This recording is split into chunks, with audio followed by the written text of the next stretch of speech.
First off, welcome everybody to the beautiful city and what we call Grade 8, the 8th Congressional District.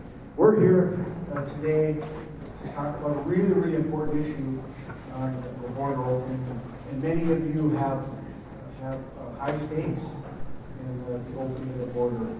For those of you who I have not met, I am Pete Stauber. I represent the 8th District in Congress, and I'm in my second term.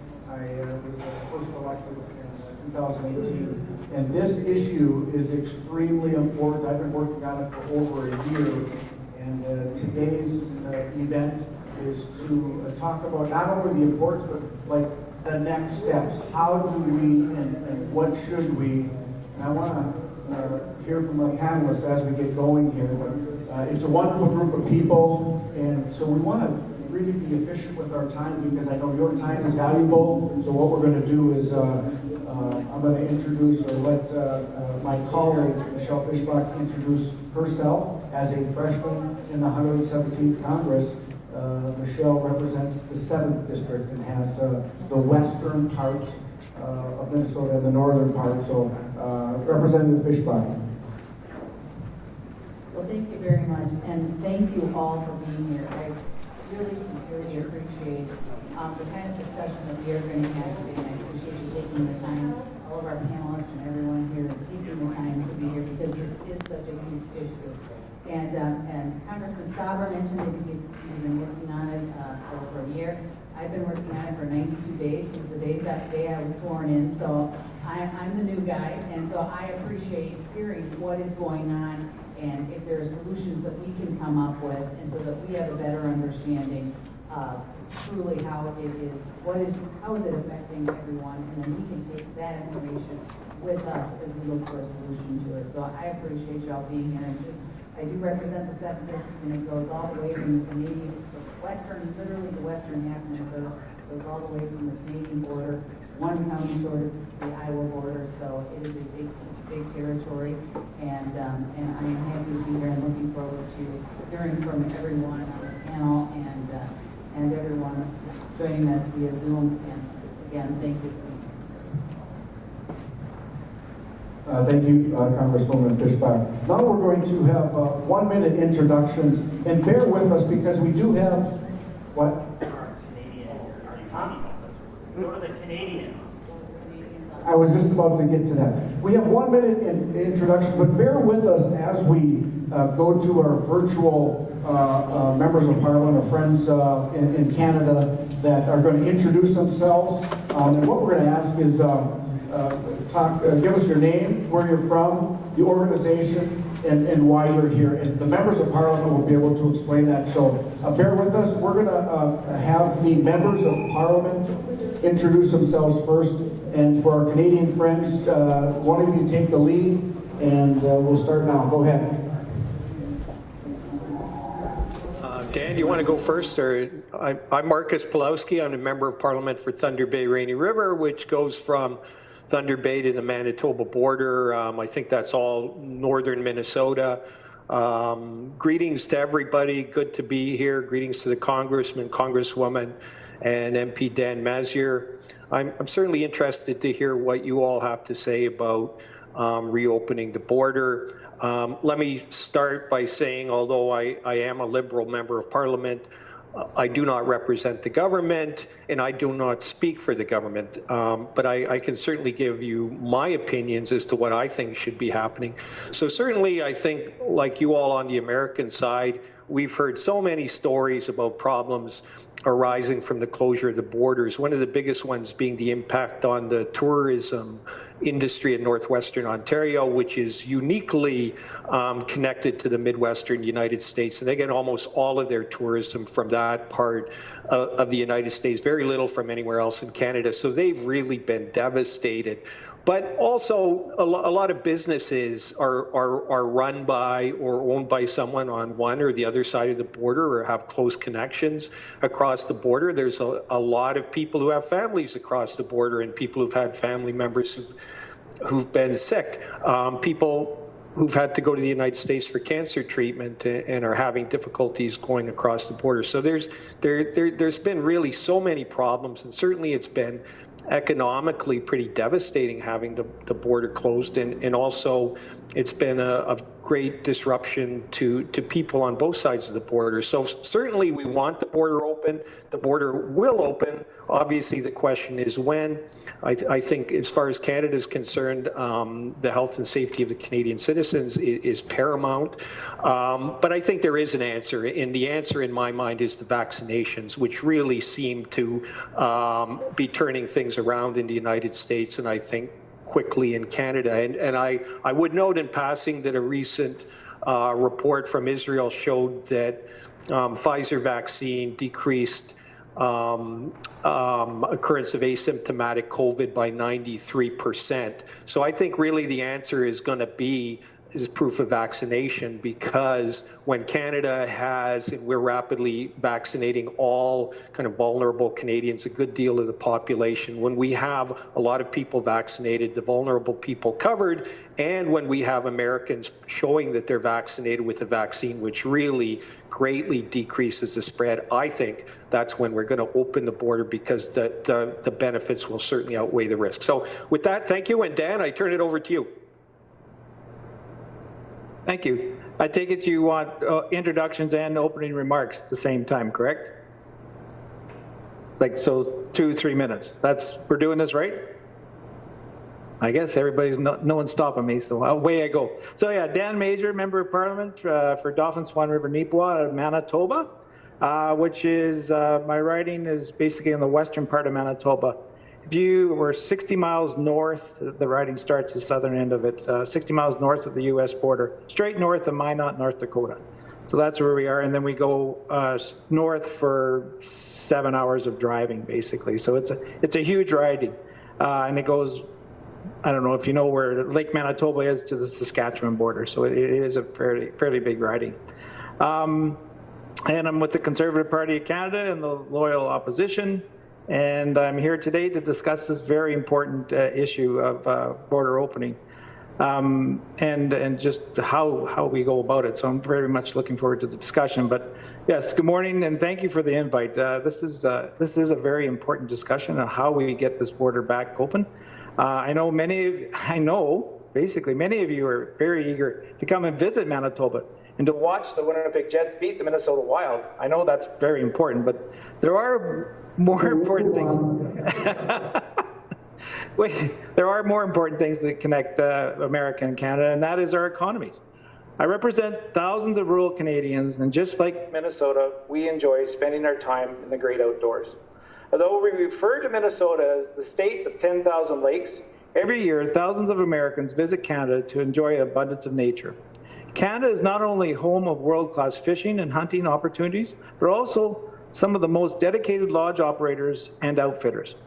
Many professional lodges and outfitters in our country rely on American clients for business.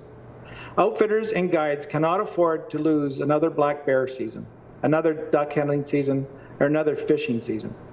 Both of our national, provincial, and state parks also attract hundreds of thousands of visitors annually. Too many tourism and hospitality businesses are closing their doors permanently. We must join forces to support them. Our nations truly rely on each other economically. We share a strong economic relationship between our forestry, tourism, and agriculture industries.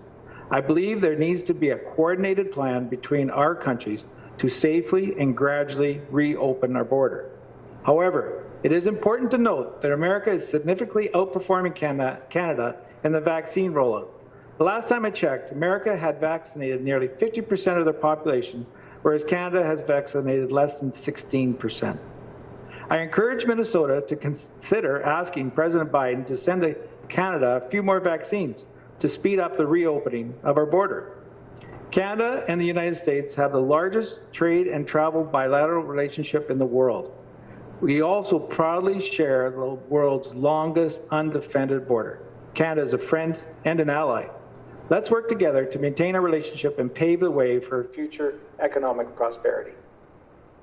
Spot on. And as we're going to introduce for the panelists, just under 1 minute, your name, where you're from, organization, and why you're here. And we'll start with my good friend Drake Dill to my far right. Well, good morning, and thank you for the opportunity to come and discuss these issues. My name is Drake Dill, I'm the branch manager locally at Border Bank. So I'll share some insight to the credit perspective that's going on locally as an effect of this border closure, as well as some personal stories, hopefully, of how this has affected some residents of northern Minnesota at the smallest level. My name is Thor Anderson. I'm the airport manager at International Falls, and also my family's been involved in aviation for 73 years. And I'll bring to the discussion just sharing some numbers of the effects of the border closing and airline numbers, passenger planes, etc., and the effect of lack of aircraft coming out of Canada and clearing customs at our facility. I'm Bob Bouchard. I think I know a lot of people here. They're all the block on this stuff, so see what we can do. They see Bob, that's the shortest I've ever heard you talk. sometimes I'm going to hold them, I'm going to fold them, then walk away, I'm going to walk.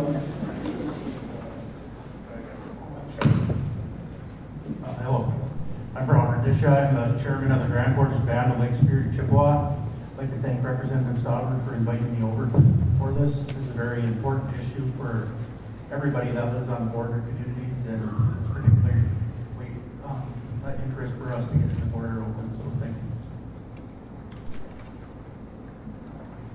Good morning, everybody. My name is Joe Henry. I'm the Director of Tourism for Lake of the Woods. And the reason I'm here today is because we have an area that's absolutely magical called the Northwest Angle. It's the northernmost point of the contiguous United States. It's where the 14,552 islands of Lake of the Woods begin. And it's home to some of the best fishing and wildlife in the world. And for 13 months, our resorts and our business community up there has been cut off from all possible customers. If they were a few miles south, they could market to Americans. If they were just a couple of miles to the west, north, or east, they could market to 33 million Canadians. They're in the Northwest Angle. They can't market to anyone. Good morning, Mike Roberts, Martin Windows in Warwood, Minnesota. Can you hear me okay? No. Make sure the red button's on, Mike. Just talk How about now? No. Yeah? No? Talk nice and close. Okay. I'll pull my mask down a little bit just for this one. Mike Roberts from Marvin Windows in Warwood, Minnesota. So Warwood is to the west, but only 6 miles from the border. So I guess I'm here to represent not only our business that relies on Canadian workers, but also our community that relies on Canadians sharing back and forth with our community, and they feel more like neighbors, I guess, and close friends than they do really a border being there. We've got a lot of population right across the border from our community and vice versa. So thanks for the opportunity today to talk. My name is Paul Colson. I'm the owner-operator of a fourth-generation resort on the Northwest Angle. I was originally going to talk about this past summer. My sales tax numbers for May, June, and July combined were less than $3. But I'm going to just briefly talk about my experience this morning. What I call 800 CAN Pass, that's the number we have to call in order to get a clearance number so we can transit Manitoba to go anywhere in the United States. I was informed by the officer there that what their process is, they call the local office, which would be World in this case, because I was coming this direction. I told them I was going to get groceries, those are the essentials of life. That officer at World, at Sprague, informed the Hamilton call center, which informed me that if I crossed the border to go down to World, I would need to present a negative P-core test in order for me to return home tonight. So as I sit here, I'm thinking that they've blown up my business and they just took my home this morning. So while the representative or the MP from Dan, can't remember his last name, from, well, actually my in-laws are from Dauphin. My wife is Canadian, my kids are dual citizens, my dog's Canadian. So I've got all the cross-border things that's going on. But the Northwest Angle, it can't get worse. I can't get home tonight. There's no ice to use, there's no water to use because we're in meltdown. That's where I'm at right now.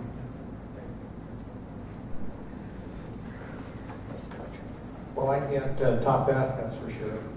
I'm Dan Fabian. I'm the newly elected mayor of the city of Roseau, and it's a pleasure to be here. Thanks for the invitation to everyone.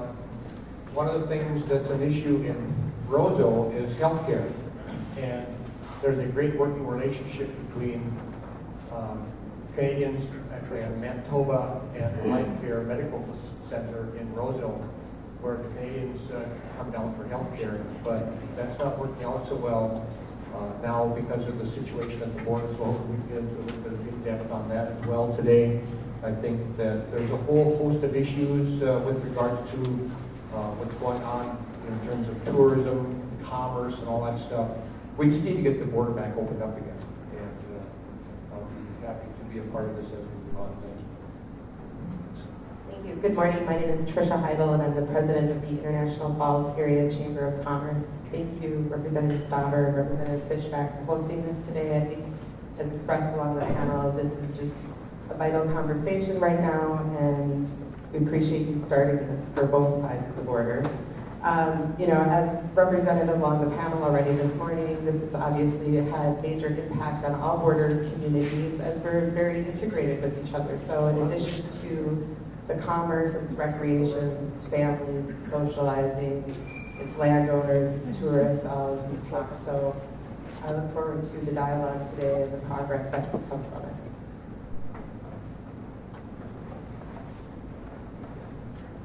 Hello, my name is Rick Rohn. I'm the mayor of Claudette. Have been the mayor for quite a while. Dealt with a lot of activity with our sister community across the border. We need to get the border open back up. We have a lot of families that have kids over there. We have our school has a joint hockey program. The kids were not allowed to come over, and because they joined a hockey system in the U.S., because they didn't have a program over there, they weren't allowed to get into any kind of Canadian hockey program, which is terrible for these children. And we need to get the border, we need to do it safely. So I'm looking forward to talking about some of the commerce. We've got some numbers from some of our businesses that have.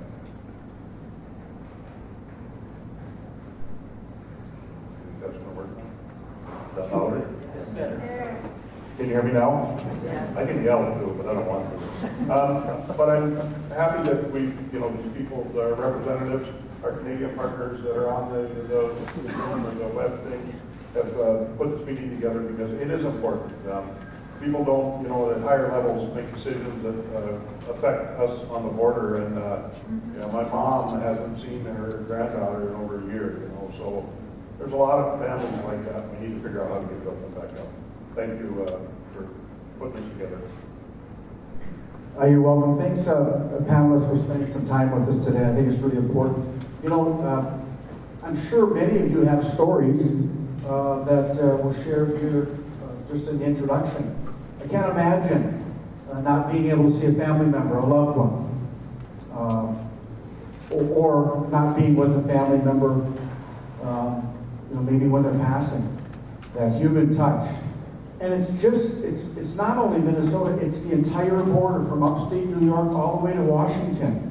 This is happening. And you'll see our good Canadian friends, many of the bigger cities are on the border. And we want to be able to have a conversation today and make sure that this administration understands the importance.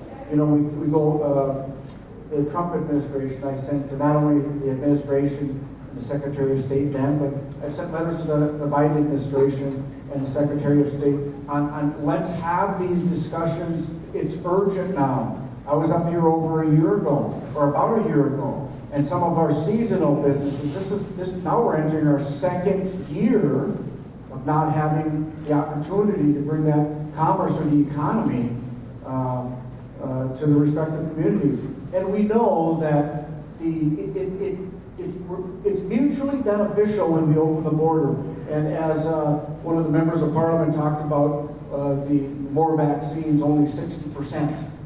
We have to be very, very, I think, happy where we're at as a nation, getting the vaccines out. Operation Warp Speed.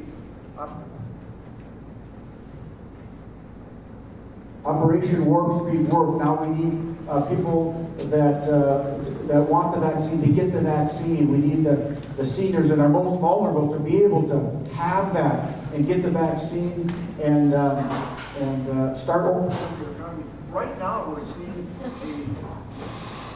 seeing the major problems hitting our communities, and I think that it's important for us to recognize if there's a will, there's a way. If we have an administration and we have a Prime Minister Trudeau who want to work on this issue and make sure that, for instance, those Americans that own cabins in Canada that can get there by boat and not even seeing another person for 20 miles, that they can do that. And I think the members of Parliament would agree. We want fair and equitable. We want to be able to have open in a safe, responsible way, because our communities, our economy, we talk about small businesses that are the economic engines. They're the economic engines, especially on our border communities.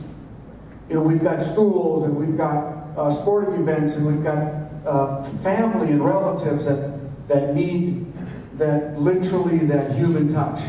And as and I really believe with COVID now, we can see the light at the end of the tunnel with what's happening, with the vaccination and the skill of our doctors and our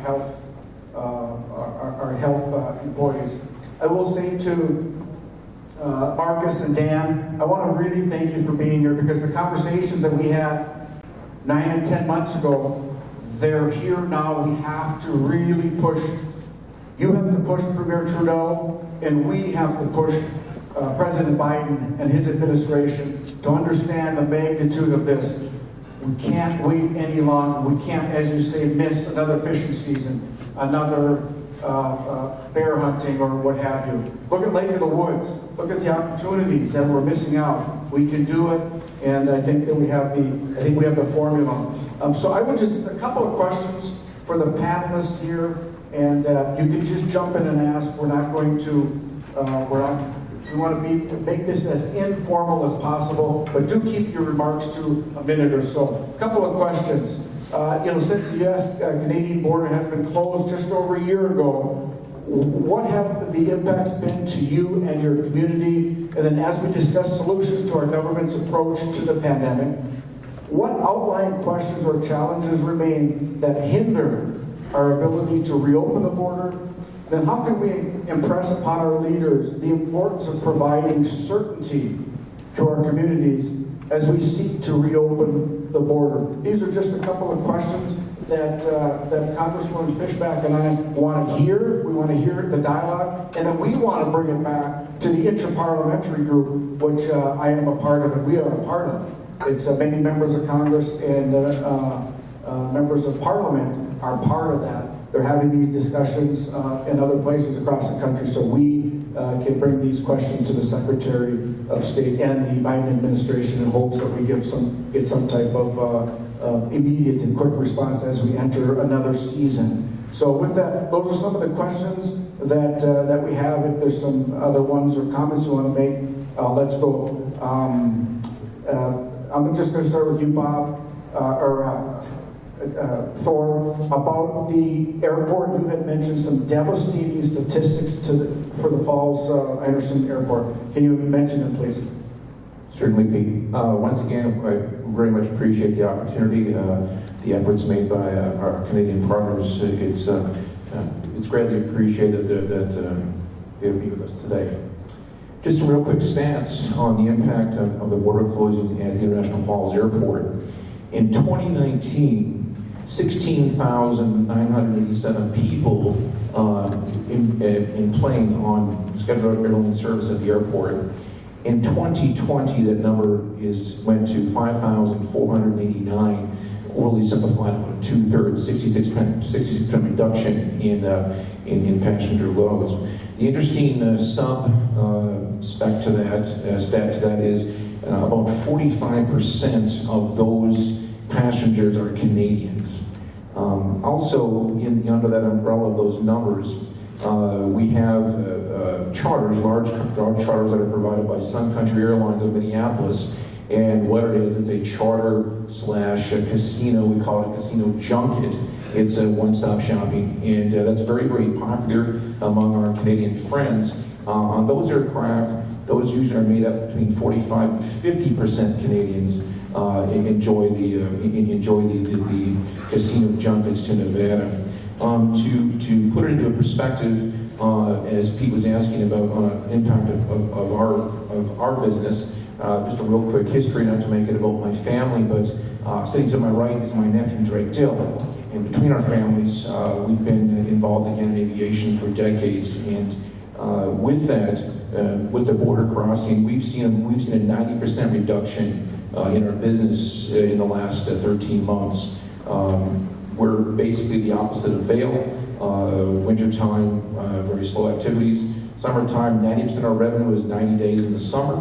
That is, and in that subtext is, the vast majority of that is Canadian recreation, Canadian fishing, people going to fly-in lodges, their private properties, etc., etc. And that's been, shall we say, challenging, just to say the least. A little history on U.S. Customs and Canadian Customs, International Falls and Fort Frances. Very interesting. My father and his brother started the airport in 1948, and in 1950, at that point, U.S. Customs, both U.S. Customs and Canadian Customs, were offered at the International Falls Airport. And when they completed the Fort Frances Airport in 1970, at that point, that's when Canadian Customs was offered at Fort Frances, Ontario. A little sidebar story to that. My dad offered his consulting and expertise in helping design the airport facility, and his fee was that he was the first person to get cleared at that airport. So just some history on that. It's also with the lockdown, it's very interesting. International flights, we service and cater international flights, and we call them coming across the pond. And so, i.e., Middle East, London, France, what have you. And through these, through the lockdowns, it's been greatly reduced. Thank you. Thank you. Mayor Fabian on Roseau, we had talked prior to. Tell us about the issues with Roseau. You had mentioned not only housing, but the workforce. You can't get the workers. Yeah, so, and I mentioned earlier the healthcare issue. One of the things that the CEO at the Life Care Medical Center sent to me was just with regards to the workforce. They used to have 4 Canadian employees at the healthcare facility in Roseau. Now they're down to 1. And some of that has to do with the ability to get back and forth across the border. And in that light, I want to mention also that the 24-hour ports along the border are open, for certain things. But when you go to Roseau and Piney and Lancaster, the port hours have been reduced greatly, and that started actually a few years ago. One of the issues that we think that's really super important in around Roseau and Lancaster and Greenbush and places like that is more border crossing hours or more open hours at the border. So at Roseau, north of Roseau, the border now is only open from 8 o'clock in the morning till 8 o'clock in the evening. If people were fortunate enough to be able to go to the northwest angle, you have to time your arrival and departure at the border so that would coincide. And then just one other thing with regards to the angle, I really admire the ingenuity of people up there and the hard work and grittiness of people like Mr. Colson and stuff. I mean, they plowed an ice road this winter to try to get some traffic up there. It's amazing what they're willing to try to do to keep their businesses closed. One of the things that I proposed early on when all this started happening is that if you have property or if you have a reservation at a resort and you get to the border and you want to go to the northwest angle, sign an affidavit that says we swear under penalty of whatever that we're not going to get out of our vehicle. We're just going to drive through the Manitoba portion of that to get back to the U.S. side. And I think that if we had some common sense there, we could implement some of that stuff and it would help. With regards to commerce, there's a lot of things that go on because of the border closure times that don't allow for an effective transportation of say scrap metal from a facility in the Greenbush area to get it up to Winnipeg and then get their trucks back. So, you know, we have to address that issue as well. Those are the things that are the most important to us, and we can talk more about the healthcare stuff with regards to employment. I think from your experience on St. Paul, the legislation, you don't legislate for the exception. And that's what you're talking about on the crossing, an affidavit to go directly to your camp or directly to your cabin. I think that we have to recognize that. The administration has to recognize that as well. Well put. Before we go any further, I do want to introduce Devon Weber. He's from Let Us Unite. He's on with us virtually. And this is about, Devon talks about the impacts to families. It's called the family impact that he's working with across the country, and the impacts that families are having and the trouble that they have with not seeing their loved one or relative or what have you on the other side of the border. I think that's important. And also Mike Boomer. Mike is from Ryden's Border Store, just by the South of Pigeon River crossing there. It's been there for a while, and again, that is his commerce comes from the travel across the border, and it's been devastating. So, Devon and Mike, thank you for joining us today. We are talking about issues that you're working on already, and Mike, you and I have talked. Our staff has talked about the importance of opening the borders as well. I want to really. There's one question that I have to ask Chairman Deschamps, and you and I have talked on the importance of your facility, the gaming facility, with the number of Canadian friends that come down and be entertained by you and the tribe. Okay. Yeah, Grand Portage Band, we own and operate a casino, lodge, and hotel. The revenue from that supports the community of Grand Portage. It supports education, water and sewer programs, our community center, our elderly. Everything comes out of that casino to support our community. We have approximately 500 people that live within the reservation. And I guess one of the positive things, we've had one COVID case in a year, and that actually got transmitted in flu. The person brought it back to Grand Portage. We have 80% of our residents are vaccinated. Everybody who wants to get vaccinated is vaccinated. Cook County as a whole has 60+% vaccinated. So we are doing the right thing on the North Shore. It's about, I guess I go back to the casino, I kind of wandered off, but about 80 to 90% of our customers come from Thunder Bay. So we do rely on them. We're trying everything we can marketing down south, and we just can't get people to come up north. You know, the state parks are full capacity. We have a state park right at Pigeon River that is full capacity, and you know they'll swing through our national monument, but we can't get them to stick around. So it's very important to us that we get the border open. And going back to the other gentleman there, we have employees that work for us. They work for our environmental department. His kids live in Thunder Bay. He hasn't seen his kids for over a year. He can FaceTime and they're his teenage kids, and he just can't go see them. We have employees that are tribal members that they can use the J tree to go back and forth to come down and work for us. But the importance of the border opening for Grand Portage is unbelievable. You know, we have one road in, one road out. We're right at the tip of the arrowhead. And I just can't thank you enough for bringing this together so we can at least be talking about it. At least we'll hear something about it. I can assure you, Mr. Chairman, we're working on it. We will continue to work on it. I'm going to, in this order, I'm going to go to Tricia from the International Falls Chamber of Commerce. Then I'm going to go to Senator Lassard. But before I do that, I do want to say that I want Dan or Marcus, our friends from Parliament, to talk about, give us 1 minute on what your country is doing to get more vaccines. You say only 16%.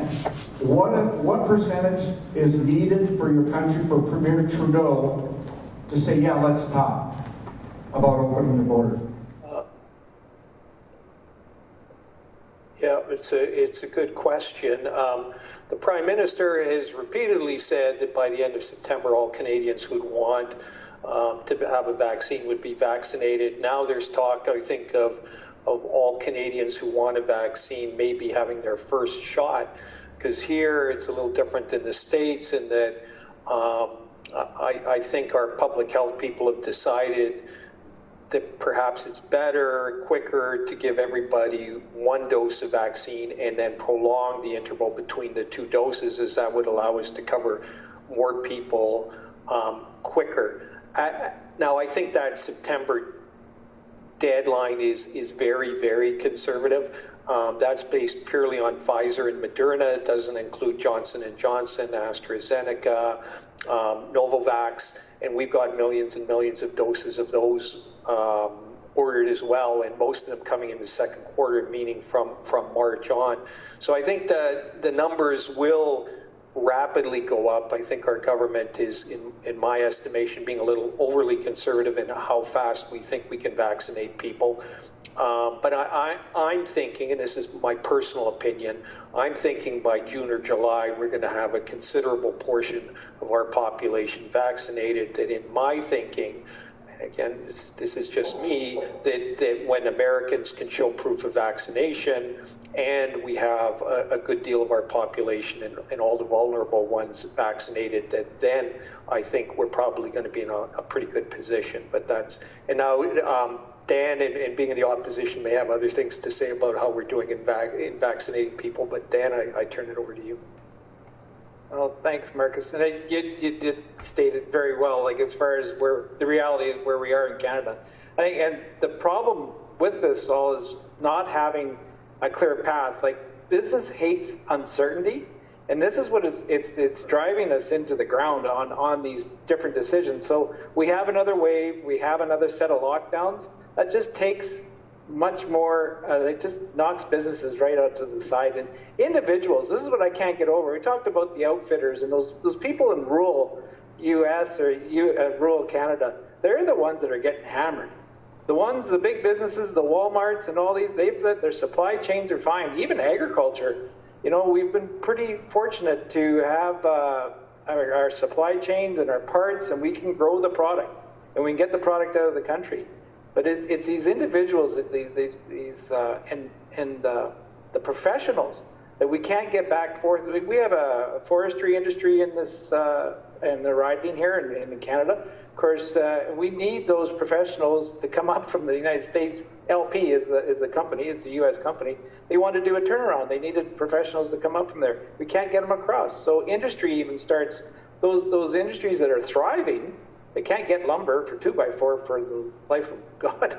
And then meanwhile, we can't get the people to actually fix the equipment. So that's in itself is posing a bigger problem. So, once we get the vaccines, but we need a plan.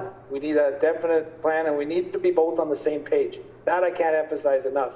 We need to be both talking as neighbors. How are we going to overcome this? And I think that's going to be the key in the coming months. This is Michelle Fishbach. I don't know if you can. I don't know if you guys can see me, but I just kind of had a follow-up for the members of Parliament. Maybe just give us an idea of what, if there is anything, or what are the thoughts on opening that border. You talked about the vaccines, and do you believe that they will wait until that point where you have a certain percentage, or do you think there are other opportunities to even if it's just to the Angle Inlet, but just wondering what your thoughts are, or what you're hearing, what's the ideas in Canada about getting forward. I know we've been asking for rapid testing, like the tools that are available to us. We've had pilot programs all across in Calgary. A rapid testing program, a sound, scientifically based rapid testing program would go a long way. Giving businesses and giving even airports, that we're talking about that, having a focused plan of how we're going to start coming across the border, where you're going to go, just having that would be so much, would create certainty, and people would start feeling the comfort that they could start be part of the solution instead of looking at government and saying, well, until we have the vaccine. So, the conversation is very much in a flux right now, and it changes daily. Like, we don't know when the vaccines are coming, and that is our Achilles heel. But I don't know, Marcus, if you want to add anything else to that. Well, one of the things with the vaccines is, and we're told by the head of Pfizer Canada, that worldwide vaccines are ordered by the quarter. So we know how many vaccine doses are coming in by April, May, by the end of June. But when within that period, we're not as certain, but all countries have done the same thing. I know there is this desire for certainty to have an answer as to when we're going to open things, but I think the reality is with COVID that the science is changing all the time. So, for example, there was this concern that people, although vaccinated, could still get an infection and spread the disease. Now, the recent evidence, and this has just come out, the best study from Israel just in the last week, is suggesting no, that's quite rare, that you can have an asymptomatic infection once you've been vaccinated. So that's why, and I think in the next couple months there's going to be clarity, and I understand in the business desire to have that clarity, and they need it for their businesses, but unfortunately, we're on the cutting edge of science, and as the new information comes in, we process it, we incorporate it into our policies. As to the testing, and I think specifically the rapid testing, and being a long-time doctor, I'm kind of familiar with this, is the problem is that people want to use the rapid test for its negative predictive value, meaning you've got a negative test and you don't have COVID. But with the rapid test kits, it's not very good for that, because you can be early on in an infection. You could have just been exposed to the virus 6 hours earlier, and it's going to be a negative test, but you go on to have COVID. So I personally, and this is my personal opinion, I don't think the rapid tests are the way to go, but I think the vaccines are, and I think they work. And there is also uncertainty because of the variants, but certainly the vaccine works on the British variant. It seems like it'll probably work on the South African, Brazilian variant, but that too produces some uncertainty. But I do think that there is a light at the end of the tunnel, and that light will become apparent in the next couple months, that we will get that clarity and be able to tell people. And I think you're already seeing it in the States. I mean, I watched yesterday the March Madness, the final, and there were fans there, and the Blue Jays against the Texas Rangers, full stadium. I think maybe a little unwise, but you're already seeing in the States things starting to open up, and I think people's mentality will change in the next few months, and that our conversation is going to start to change. So I wouldn't be too pessimistic about the opening. I think it will come in the not too distant future, but unfortunately we can't say when. That's my opinion. Marcus. Now I want to go to Tricia, the IPAL's Chamber of Commerce president. Thank you. So in regards to local impact, I think is what we're kind of referencing as well. The border closure has really just doubled the COVID impact on our community in the past year. And even as Minnesota has been releasing and relaxing some of the restrictions and allowing businesses to open, based on industry, roughly 30 to 60% in some instances of our consumer base is still in Canada. So those businesses just don't have the customers available to help make up those profit differentials that they've lost over the past year.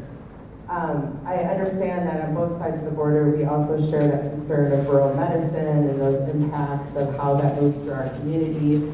But I really was impressed with all of really northern Coochin County last summer. You know, we saw an incredible increase in tourism on the lake. Voyageurs National Park camping numbers were near record-breaking, houseboat use, resorts.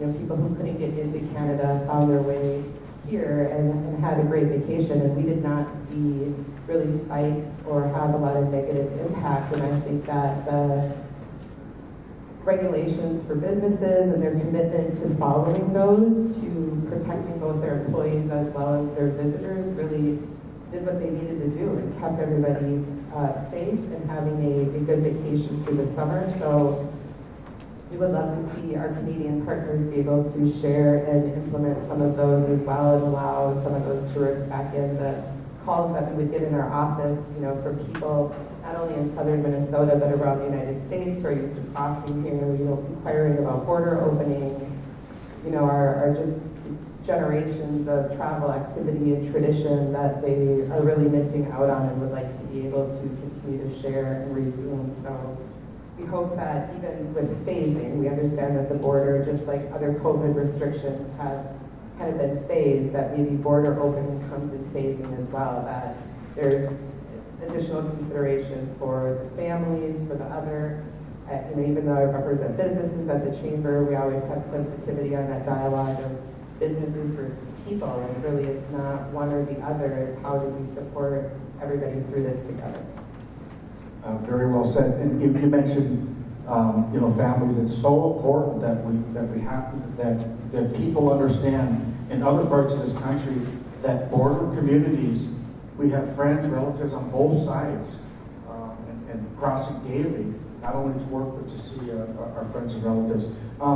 Before we go to Senator Lessard, I want to go to Mike Boomer. He's the owner of Ryan's Border Store on the Pigeon River. Mike, if you're all set to go, why don't you give us some indication of how this the crossing has affected your business?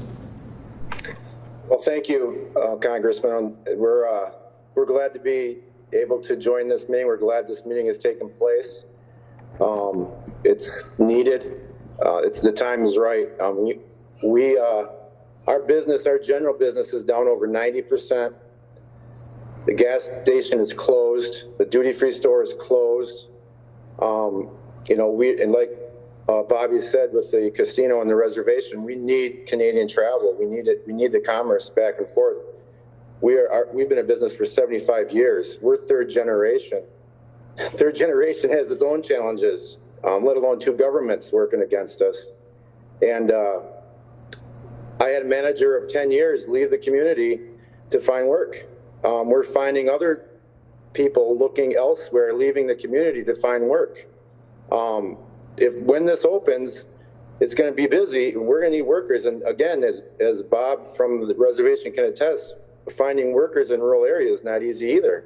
And our workers are our family. And we do the best we can to keep them and to have healthy community at the Canadian border. And we need some sort of opening, not tomorrow. I mean, we need it now. We need something to start moving. I can't emphasize that enough. These communities need some travel. We need commerce back and forth now. So thank you for this meeting. Thanks for the comments, Mike. And I get the opportunity to Senator Lessard. We did serve together in the Senate, and I'm very happy to see you today. But Senator Lessard, if you could just give us your thoughts on how the border force Does it work? Well, there's not much I can add.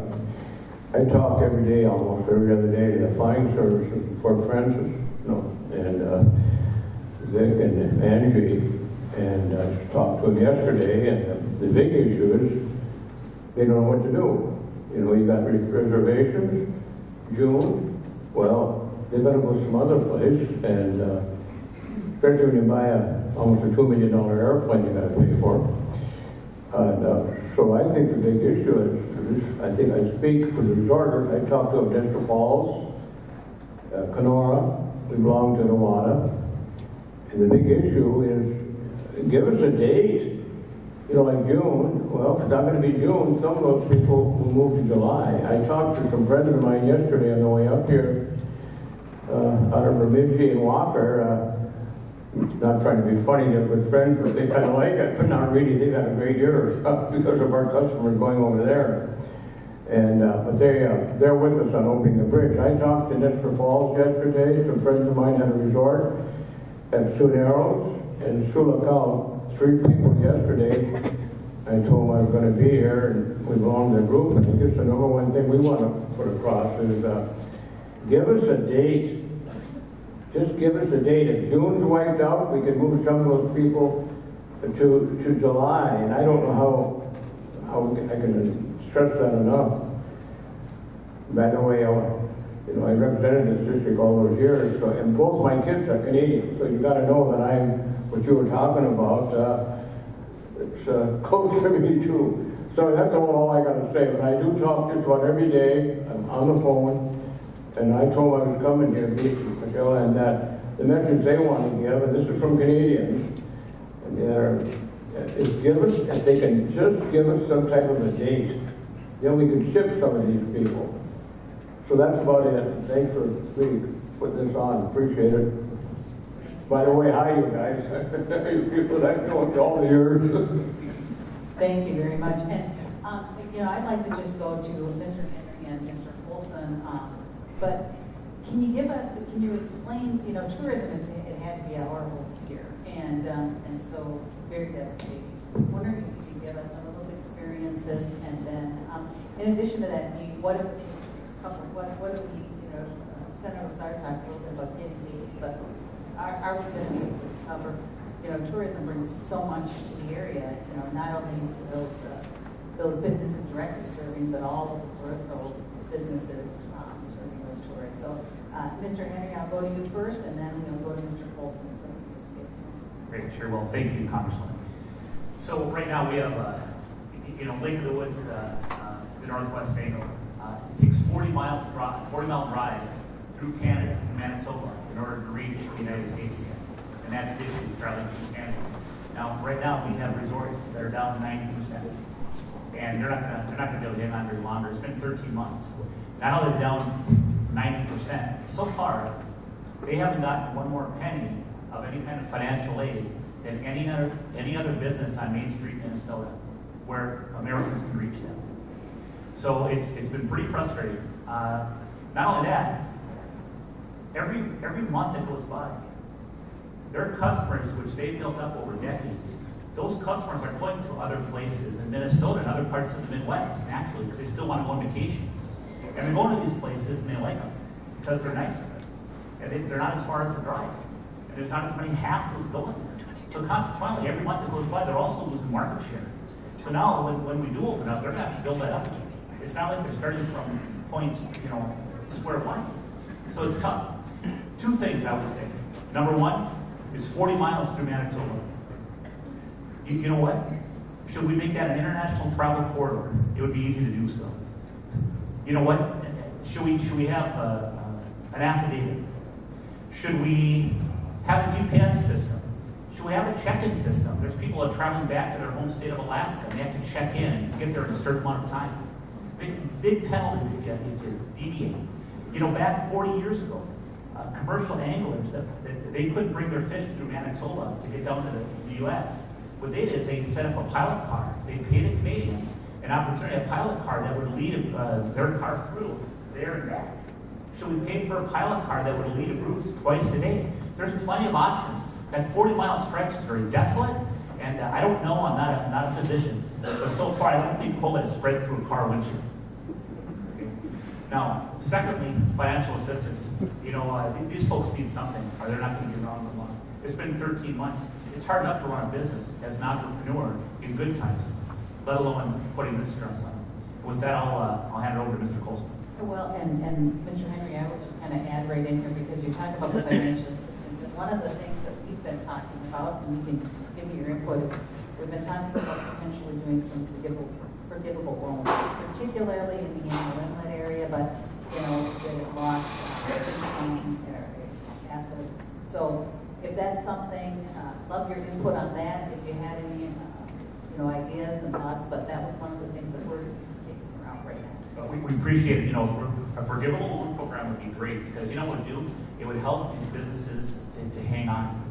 And it's not make up everything they lost, it's just to hang on. You know what? The Northwest Angle Guest Ice Road, I'm sure many of you have seen PR from that from this winter.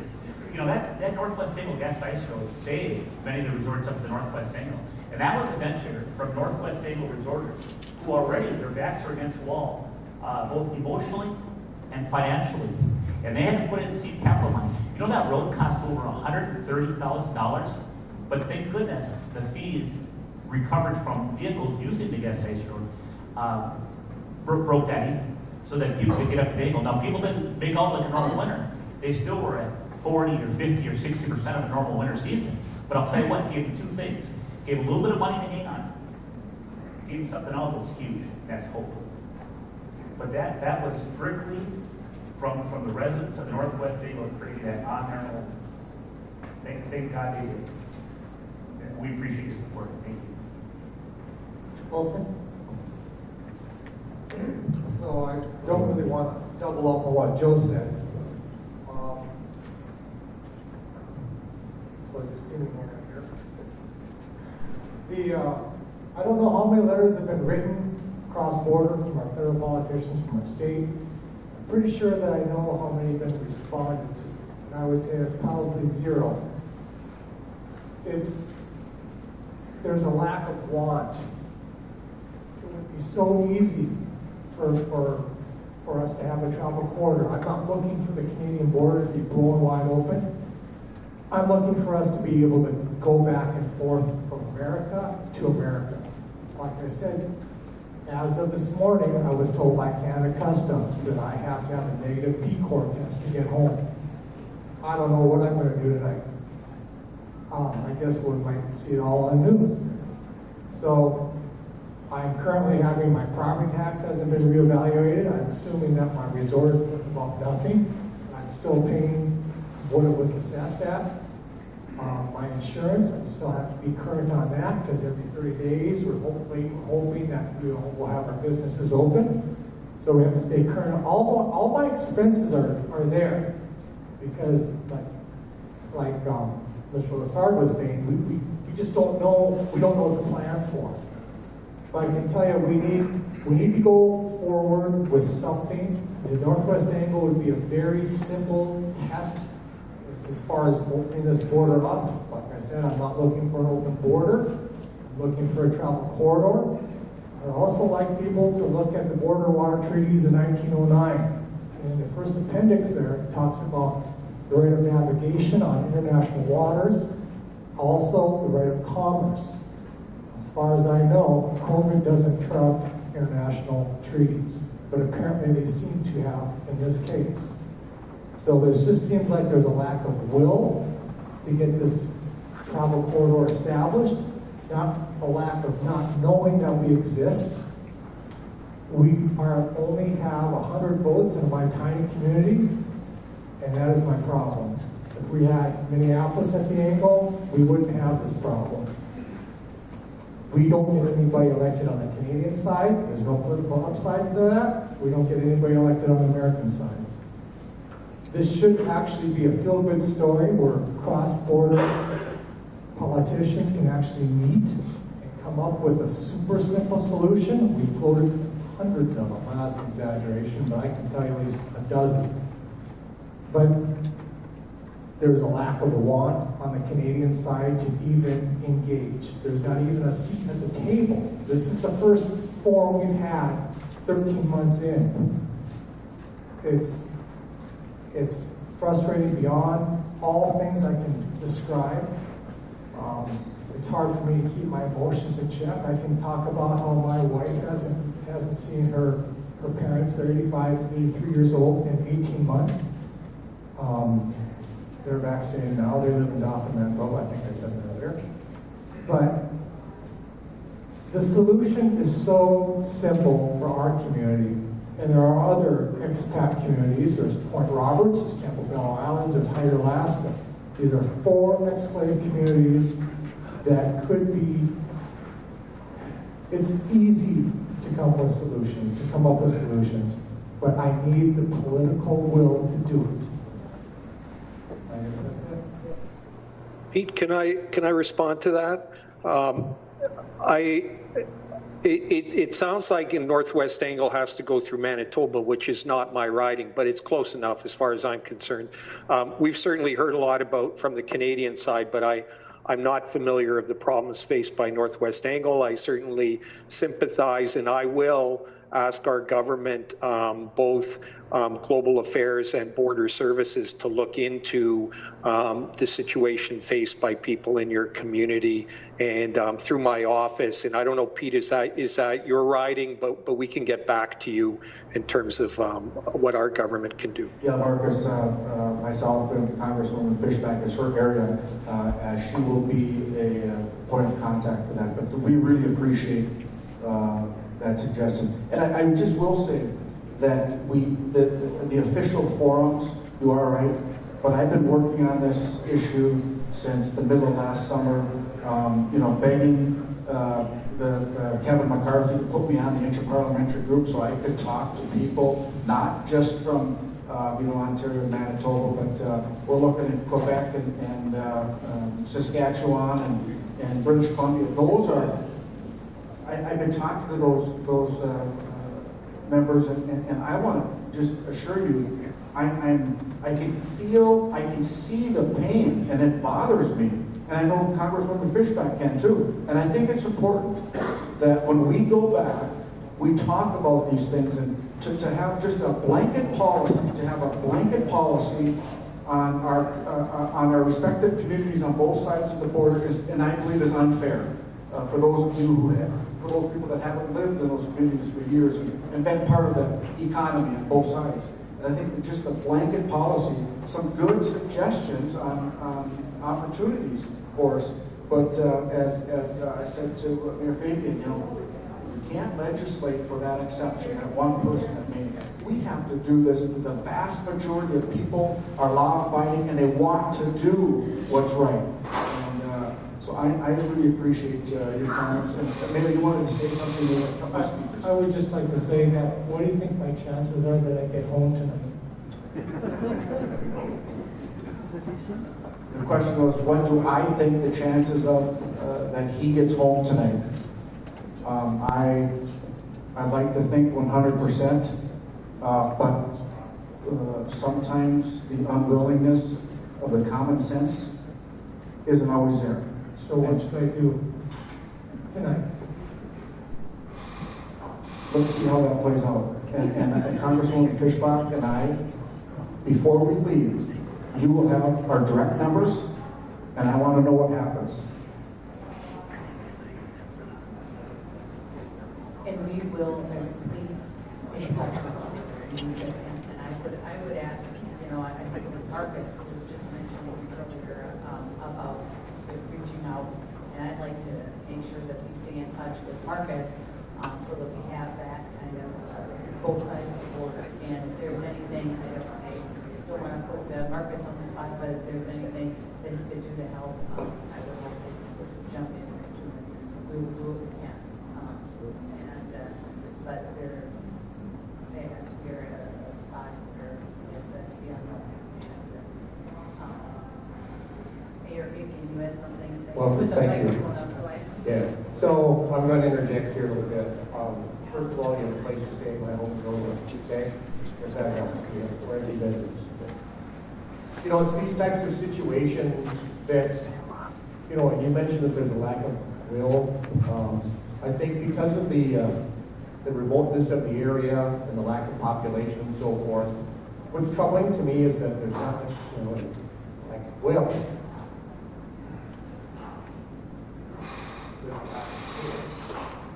And that's really frustrating. I spent 10 years in the Minnesota legislature.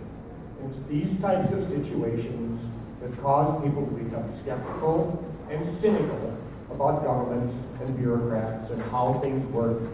and why things don't work. And Congressman Stauber used the term common sense. When I was in the legislature, I used to refer frequently in committees to Northwest Minnesota common sense or Northern Minnesota common sense, because we do things differently. We find solutions, we solve problems, and we bring those solutions and those problems, those solutions to those problems forward, and we see it as a common sense solution. And in this case here, some sort of a travel corridor or something to help these people out up there.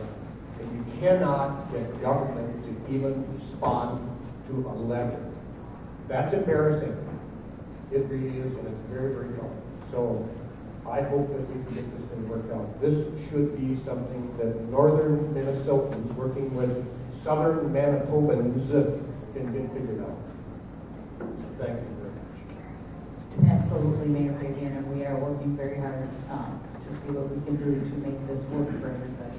We do have a couple more speakers, and I just wanted to ask Mr. Roberts, I thought you thought maybe you were going to get away scot-free.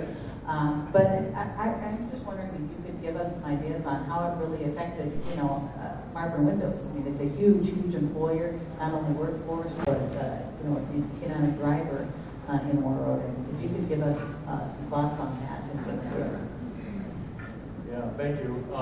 We have 20 dual citizens that work at the plant in various jobs, and they've been able to go back and forth with essential workers, but not without worrying about what happens tomorrow.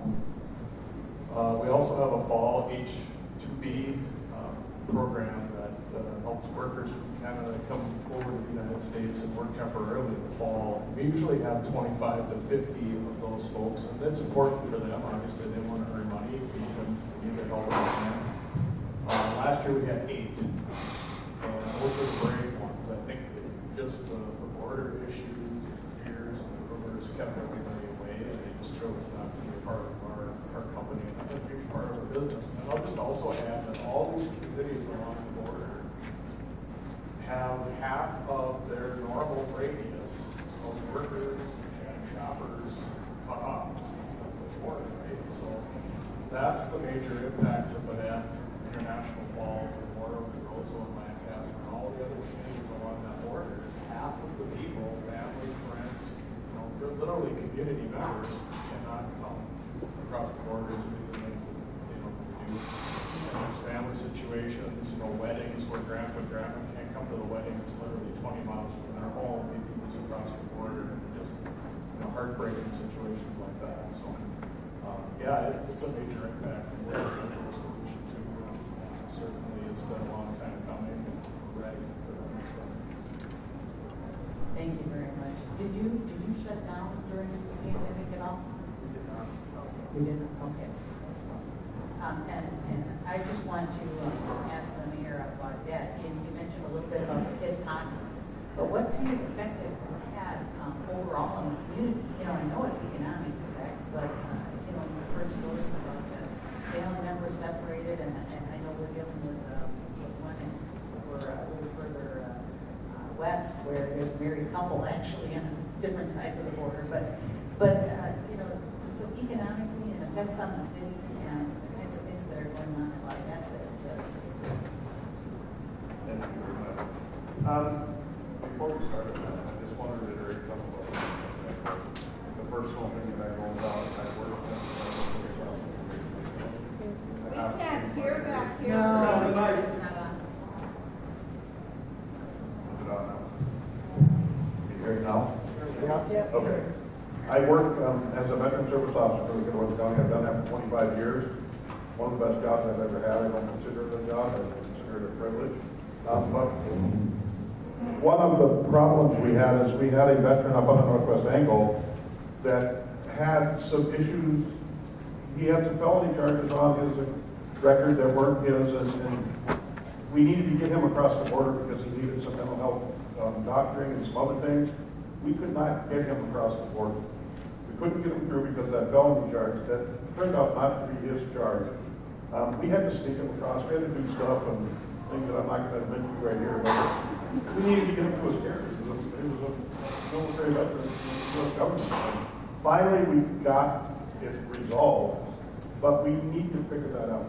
With the technology nowadays, there's got to be a way to go with GPS or something on vehicles and track them when they go through, and time or whatever you need to do. That's American citizens up there. They need to be able to travel freely back and forth to the country. But to our community, I think we're suffering two ways. First of all, we're suffering from not getting our friends from Canada to come down and spend money.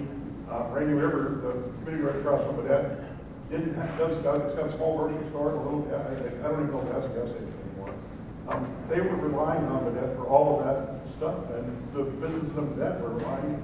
I talked to a lot of places. 20 to 50%, they were down in sales because of the border.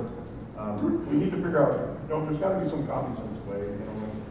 You got families, like I said earlier, my aunt can look at her granddaughter across the border. I mean, it's quite a ways, but you can see her. But she can't visit. She can't, she's 82 or 83 years old.